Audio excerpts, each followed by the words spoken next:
This whole shenanigans started about 2 years ago. Well, since I started making a video every single day. The first video I made of this whole journey we've been on these last 2 years of making a video every single day, the first one was actually about Lucifer being cancelled and me being like, as a Lucifer fan, being like, lads, we need to save this show. And then it came to the year after, and I think around about to the day of 1 year after making a video every single day, the video was Lucifer was picked up and it was saved by Netflix, and they'd put it out, I think, about a year ago, round about now. Now it's been 2 years, and finally, I'd like to say, I've started watching Lucifer Season 4. Yep, long time coming. Should have watched it a long time ago. A very, very long time ago. Should have absolutely blasted through the show. But when I have a thing, I have a thing, and I said I wouldn't start watching Season 4 until my sister had caught up with it. My decisions are not always good, and it took a lockdown, a worldwide lockdown, for her to actually end up finishing watching Lucifer Seasons 1, 2, and 3. Thank you, Amazon Prime. It's weird that Amazon Prime has Seasons 1, 2, 3, and Netflix has Season 4. Maybe Netflix will try and get Seasons 1, 2, and 3 eventually, now that they make the show. But I ended up sitting through and rewatching Seasons 1, 2, and 3 again, because she'd forgotten part of it. And again, it just reaffirmed my love for the show. It's such a well-done show that if you don't watch Lucifer, everyone should.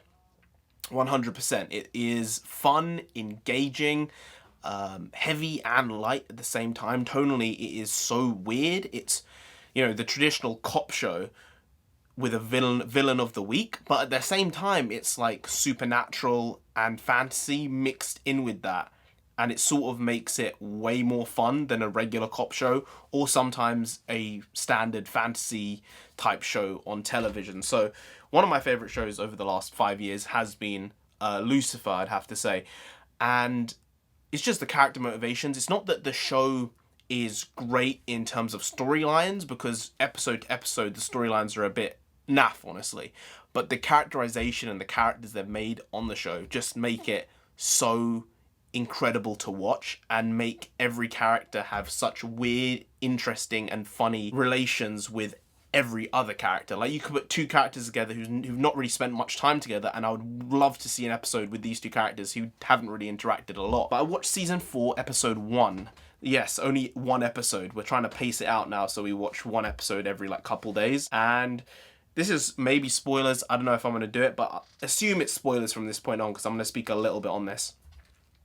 The show went in a very different way than I thought it would. I think that there were moments of it that felt very Lucifer and felt very in line with seasons 1, 2, and 3. But there were other points which felt a bit departed. I think the violence from Lucifer is a bit off kiln with the character, but the way they wrote the story here, it kind of made sense.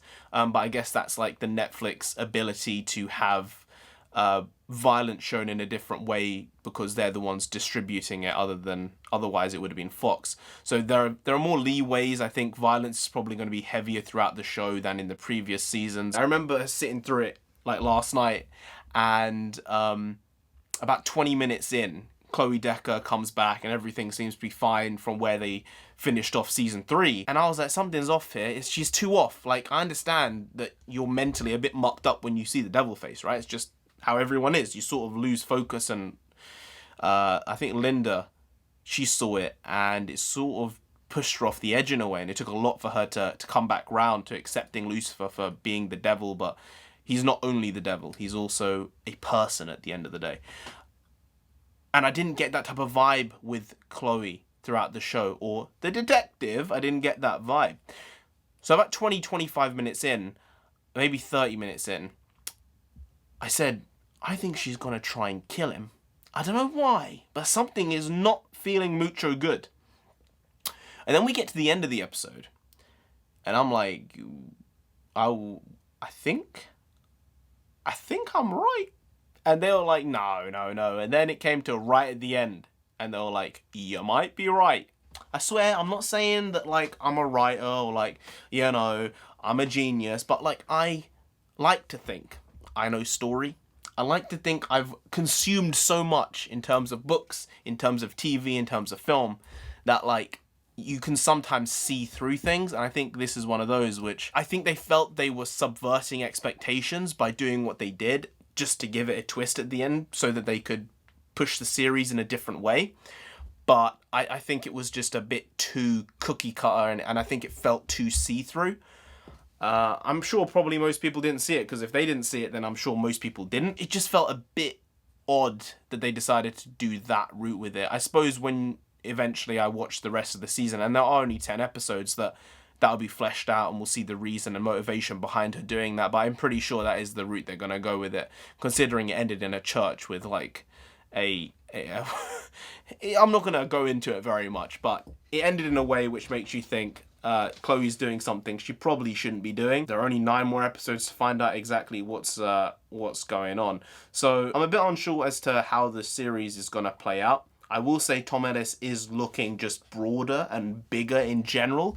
I think he got onto that Netflix weight program, as a lot of the actors do, and he's looking a bit more meaty than he was before. And I might say Amenadiel's probably looking a bit more cut. He looks a bit smaller in his like angel wear than I remember him being prior. So maybe Tom Ellis bulked up a bit, Amenadiel cut down a bit, but nonetheless, it's looking good. They're looking good. They're looking good. I'll do a full review of season 4, probably about a year late, but better late than never is what I always say, and that's pretty much how I live my life. It's always late, but it's better that it's late than never. Yeah.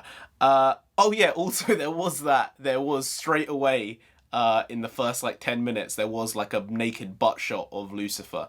So yeah, as I said, Netflix having a bit of the way they have with shows where they can just make it a bit more adult.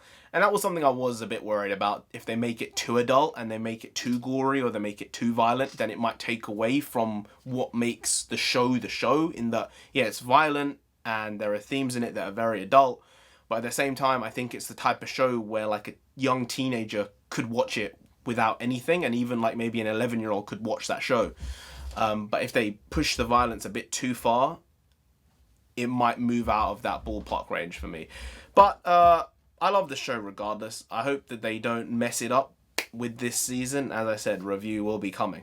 Better late than never. Anyway, guys, if you did enjoy this video, please like, share, comment, and subscribe to the channel down there. If you didn't, then Lucifer himself will come after you. You don't want that.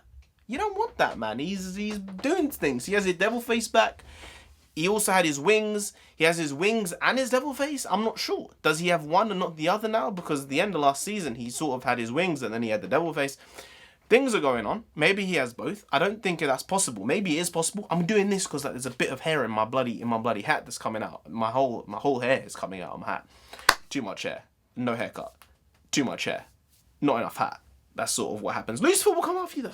You don't want that. You really don't, so just subscribe anyway to avoid that. I've been NarendraTheComic. You've been great, and I'll see you next time. That's tomorrow. If you don't know, make a video every single day. I said it at the beginning.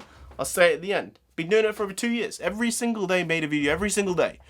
For over 2 years. And we ain't stopping. No. We ain't stopping till we get to 10,000 subscribers. So subscribe. That would be mucho bien. Mucho bien.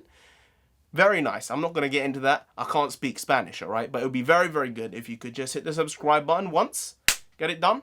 Carry on. Once. Get it done. Carry on.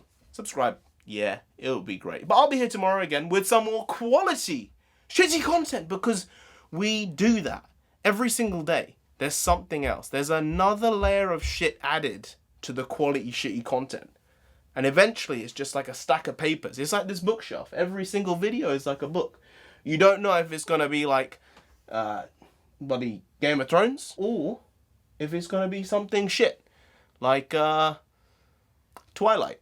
There you go. So it's just rub of the green. Rub of the grain. Stuff happens. Stuff doesn't. But a video will be here tomorrow again because I'm hashtag never not here. Yes, you heard that correct. Yes, never not here. Did we get that through? I'm never, ever, that was Chris Jericho. I'm never not here. All right? See you tomorrow, because I'll be here. See you tomorrow.